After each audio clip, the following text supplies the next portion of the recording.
Alright guys, hope everyone's well and welcome back to the channel. Today is leg day and I'm going to take you through how I exactly structure my leg session so you can take it and use it as for inspiration for your own.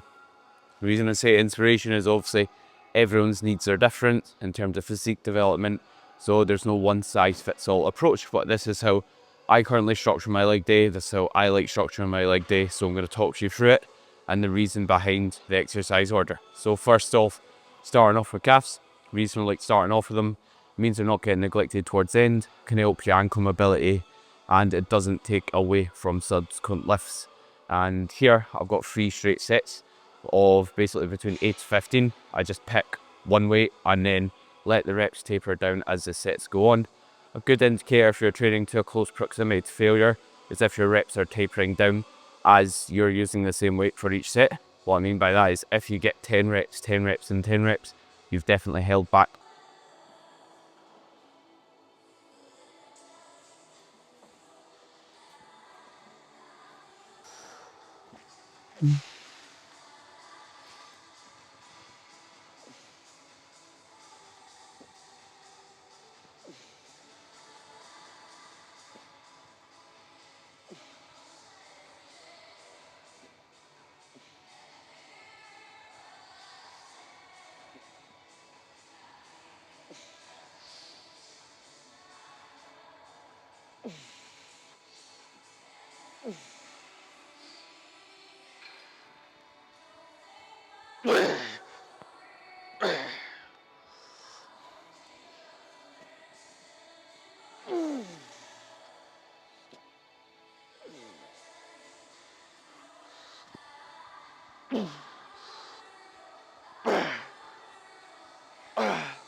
Wow. So second, we've got some direct work for the adductors. On the hip adductor machine, where I'm cueing, just driving my knees in, pausing in the stretch. The reason I don't pause at the top is it's already very, very heavy there. So if I pause there, I'll limit how much weight I can lift in the stretch position, which is arguably the more stimulative part than wasting so much energy, getting it short or getting it all the way together and pausing there. And if you don't have an adductor available at your gym, I wouldn't really try and mess about and do any sort of adductor variation on the cable or that. I'd just give it a miss. You'll work your adductor a fair bit when you're doing any sort of single leg work or when you're doing any sort of deep squat, leg press, so it's nothing to lose sleep over if you don't have one. If you do though, it's not a bad idea to use, it's not that fatiguing. It's a good way to get your legs a lot thicker both from the front and back, and it won't really take away from other movements similar to the Capris. So a common trend here, we're thinking about how the movements are going to impact each other throughout the session.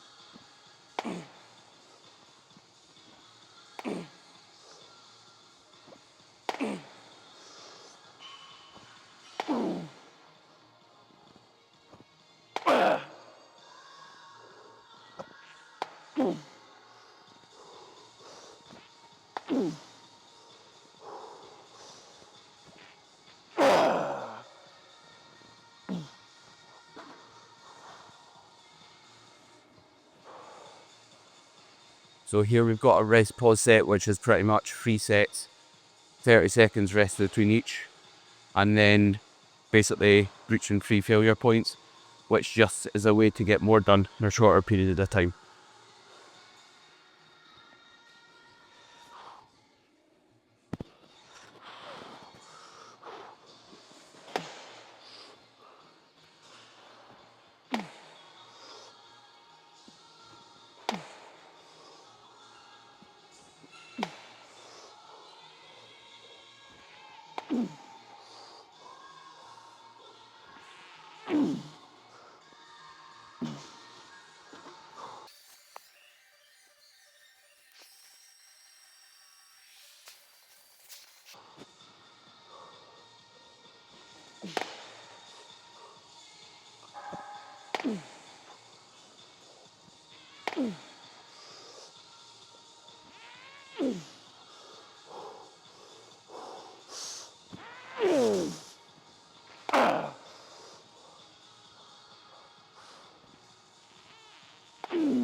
So we've now got a leg extension to follow up from the adductor, and this is a movement, if you've got available, I'd definitely recommend doing.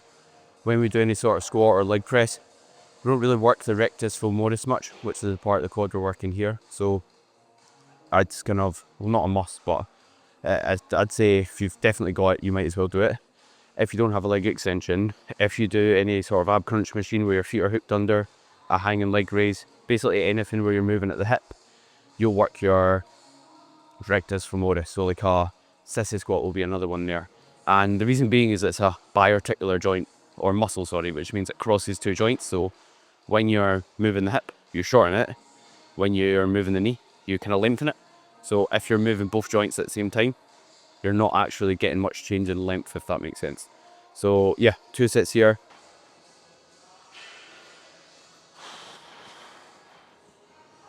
Easy.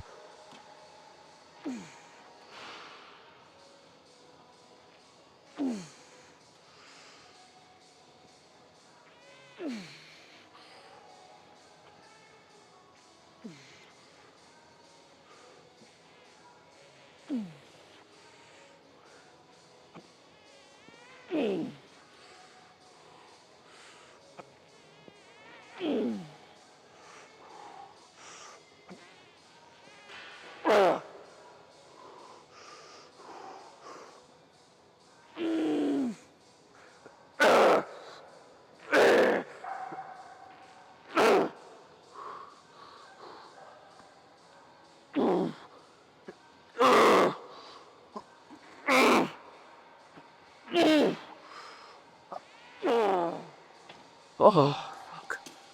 And you'll notice on the leg extension, I finished off my set with partial reps, in other words, half reps once I failed at that top position, the shortened position where my leg's straight. Utility of that is it just allows you to fail throughout a full range, especially like the stretch being a bit more stimulative towards muscle growth. Makes sense to make sure you've actually failed in that range, not just the top. And the place where they'll have benefit is on movements that have a resistance profile, in other words, are hard when the muscle's short, is easy when the muscle's lengthened.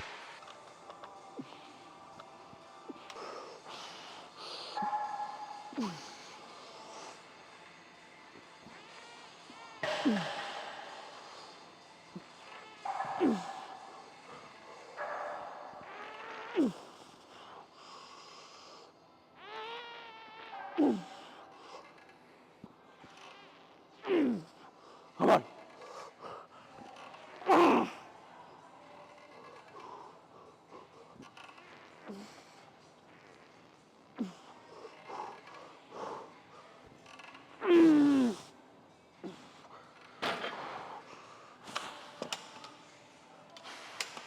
So seated hamstring curl next. Reason why I do the leg extension, then the leg curl, is so when I move into my squat, I'm not like Bambi on ice. Basically warms my quads up on the leg extension, but gives them a break. So I'm not struggling to kind of like stabilize my next movement. Should have really took a break after doing my set to talk about this, but I think you get the drift.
And you'll see on my second set here, I'll follow up with partials again. Like I've only got 2 sets for my hamstrings. As a result, I absolutely try and rinse them, make the most of them, so I can get as much stimulus as possible because I can recover from it for my next session. If you don't have access to a lying hamstring curl, Any other leg curl is a good alternative. If you don't have a leg curl, get a new gym. If you don't want to get to a new gym, perform a remaining deadlift variation or a deadlift variation with your leg straight, in other words. So as for the true squat, if you don't have access to one, then just do any other squat variation. It could be a hack squat, Smith machine squat, barbell back squat. It could be any other, like a pendulum machine. And if you're wanting to bias a bit more quads and you're doing a barbell back squat or a Smith machine squat, aim to be more upright and maybe elevate your heels. If you're looking to bias more glutes, allow yourself to be bent over a bit to challenge the glutes a bit more. And basically what we're looking for with this movement is getting as much bend in the knee as possible, so we train the quad effectively, and also getting the knee traveling forward over the toe to bias quad. Whereas if we kind of don't get a lot of knee travel over the toe, it'll be a bit more of a glute biased movement. Hence why staying more upright on a squat will work your quad, because it forces your knee more over your toe and allows more bend in the knee.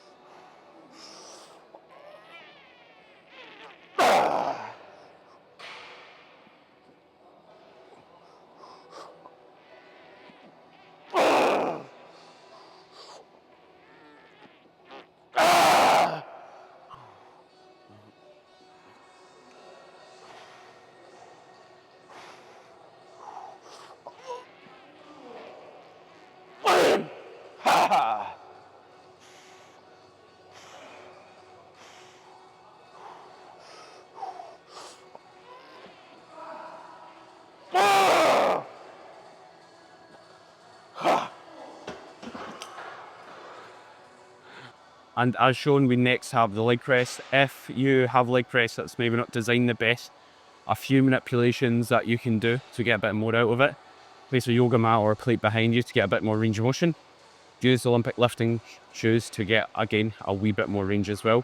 And with the leg press, the benefit of maybe doing that instead of just more sets of squats is you're not going to be loading your lower back. Whereas if someone's deadlifting later in the week, or just overall they've already got a good amount of lower back loaded work, then you can only recover from so much. So that's the benefit of maybe doing leg press. And you're also in a bit more of a stable environment, which you could say could be favourable when you're trying to build muscle. And I've just got the one set of each, the squat and the leg press.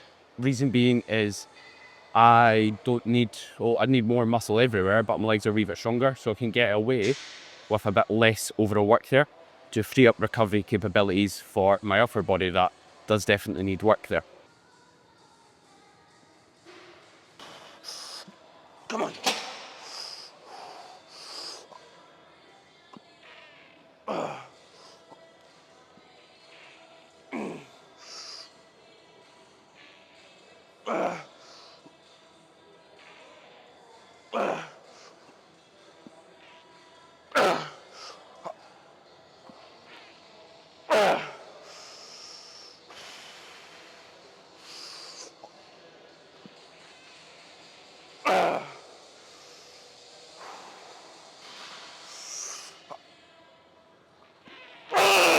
on. 2 more.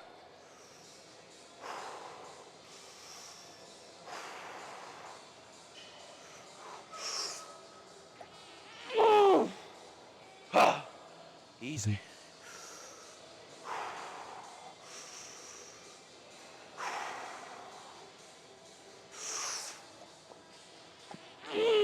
Come on.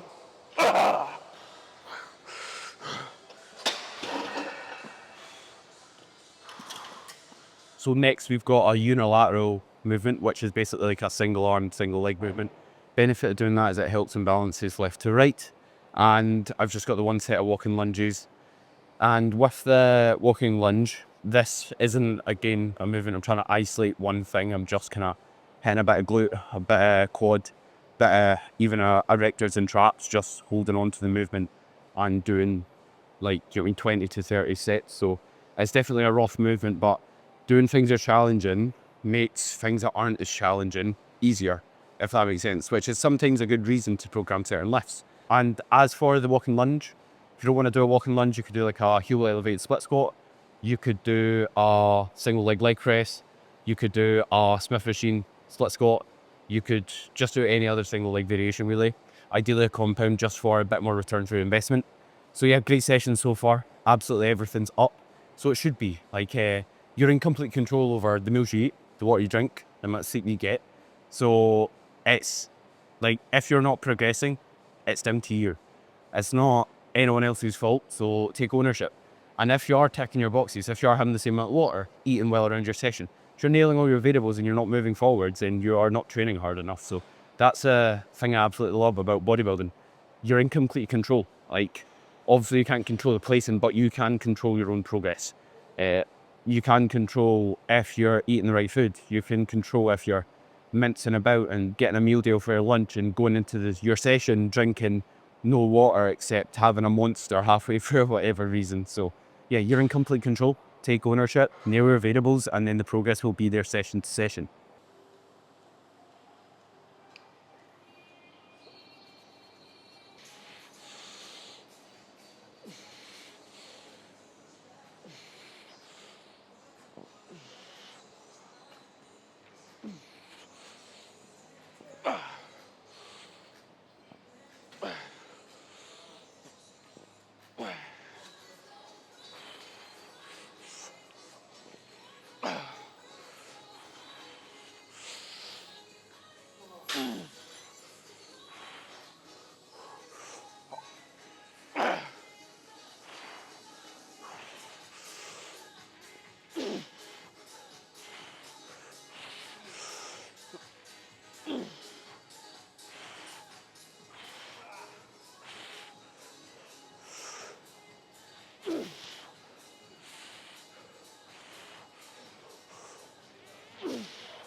Well, so ab crunch to finish off. And this ab crunch will actually work your quad slightly. As I touched on earlier, your rectus femoris, part of your quad, will aid in lifting the leg up. So since you're hooked under, you'll be using a part of your quad to your throat. Good alternative if you don't have an ab crunch machine. Could be a rope cable crunch, could be a decline setup, hanging leg raise, anything where you're arching your back and bending your back quite much, and progressing that over time.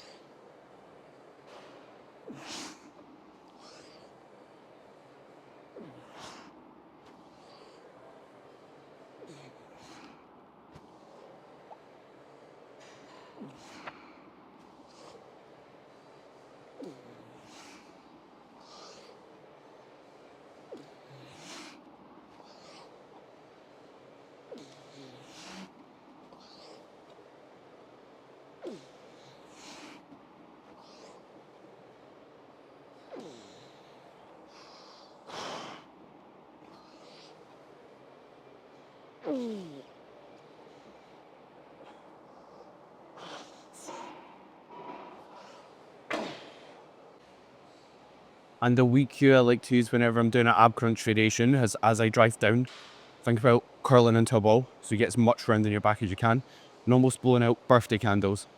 What that will do is that will allow you to shorten your abs further. In other words, get more range of motion, get a better contraction. So think blowing out on the way down, get that air in before you get to the top position, and repeat that process throughout.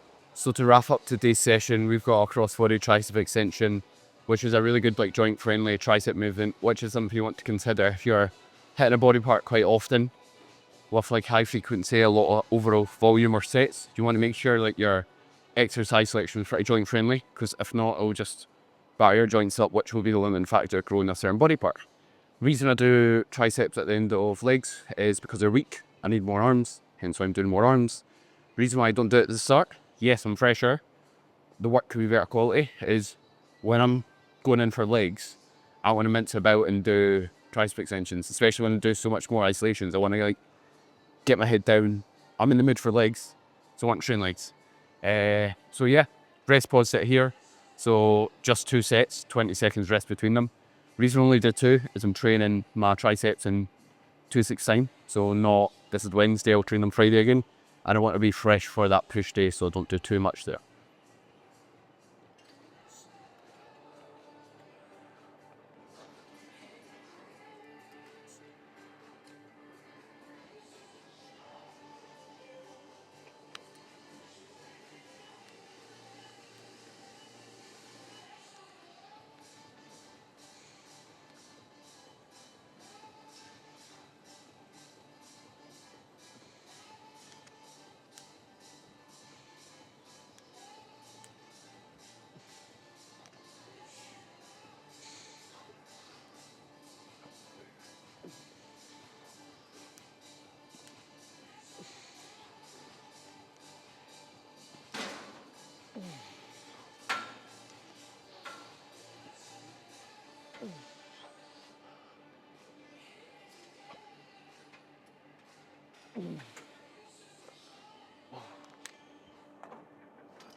One rep up.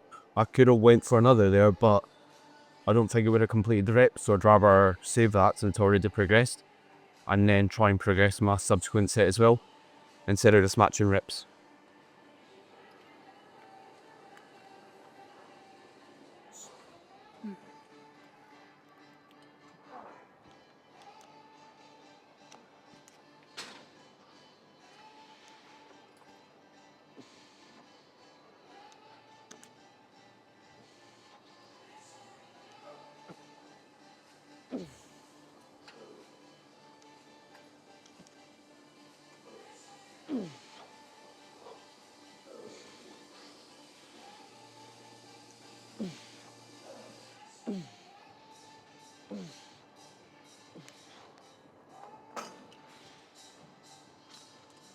One rep up there as well. So that's a wrap of today's session. Hope you enjoyed it. And any questions or anything you want covered in the next video, just let me know.